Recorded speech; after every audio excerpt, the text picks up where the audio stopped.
નમસ્કાર, તમારું સ્વાગત છે અમારા યુટ્યુબ ચેનલમાં. અને પોલીસ કોન્સ્ટેબલના થોડાક જ દિવસો રહ્યા છે તે માટે શોર્ટ રિવિઝન માટે આપણા યુટ્યુબ ચેનલમાં વિડીયો અપલોડ કરશે શોર્ટ ટોપિકનું.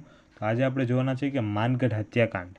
તો કે માનગઢ હત્યાકાંડ જે છે તે 17 નવેમ્બર 1913માં થયો હતો. હવે આ માનગઢ હત્યાકાંડને આદિવાસીઓના બલિદાનની ગૌરવશાળી પણ ઘટના કહે છે. હવે માનગઢ હત્યાકાંડ ક્યાં થયો હતો કે ગુજરાત અને રાજસ્થાનની જે બોર્ડર છે, એટલે કે જે સરહદ છે, ત્યાં માનગઢ ડુંગર આવેલો છે.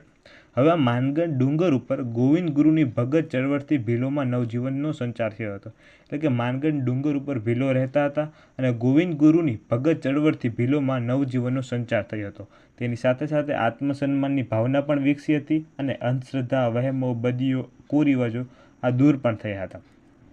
હવે થાય છે એવું કે હજારો ભીલો અંગ્રેજોથી મુક્તિ મેળવવા માટે માનગઢ ડુંગર ઉપર ભેગા થાય છે. પરંતુ બ્રિટિશ લશ્કર અને સહયોગી દેશી રજવાડાઓ જે લશ્કર હતા તેને આ ભીલો ઉપર હુમલો કર્યો. એટલે 1200થી પણ વધારે આદિવાસીઓ શહીદ થઈ ગયા.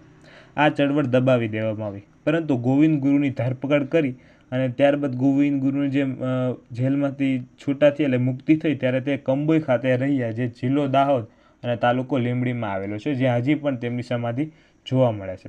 પરંતુ આવી જ રીતના ઘણા આવા જે વ્યારા આદિવાસી આંદોલન છે જે 1914માં થયું છે, જે તાપીમાં હતું, અને દ્રઢવાદ આદિવાસી આંદોલન જે 1922માં થયું છે. આવા જે સાબરકાંઠા જિલ્લાના વિજયનગર તાલુકાનું છે, આવા આંદોલનો છે તે દબાવી દેવામાં આવ્યા હતા. નમસ્કાર.